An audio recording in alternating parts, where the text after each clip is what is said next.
I will now explain what a petroleum system is.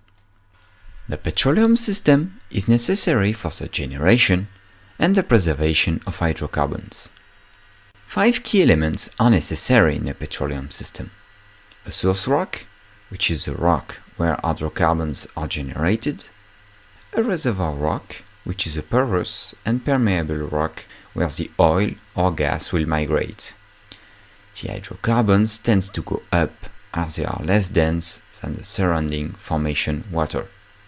A seal, impermeable rock which covers the reservoir.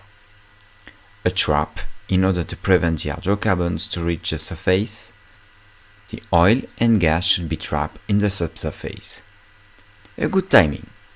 The trap should exist before the oil migrates into the reservoir in order to prevent the hydrocarbons to reach the surface.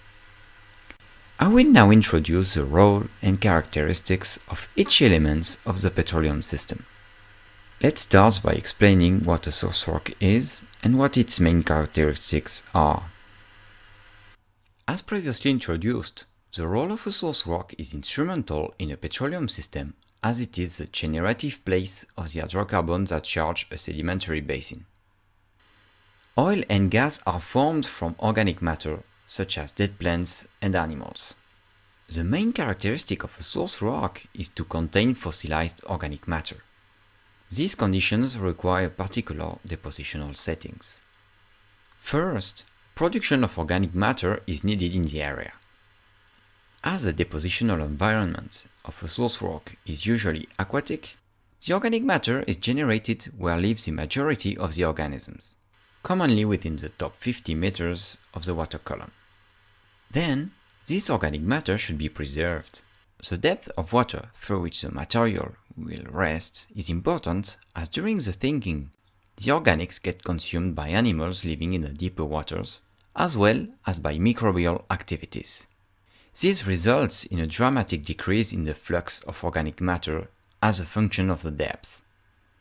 A low water column is needed for the organic matter to be deposited. In addition, high sedimentation rates and anoxic conditions are needed to preserve the organic matter. If those conditions are not met, the organic matter will be oxidized or consumed by living organisms. The preservation beneath the sediment's interface is a function of the rates of burial and the oxygenation of the bottom waters. After the deposition, the burial of a source rock will impact the organic matter. As soon as the burial of organic matter starts, it will be affected by an early diagenetic process.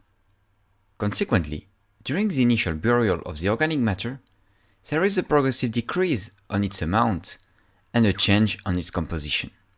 This results to the destruction of the more labile organics and of polymerization. By the end of the diagenesis, the organic matter mainly consists of macromolecular material called kerogen.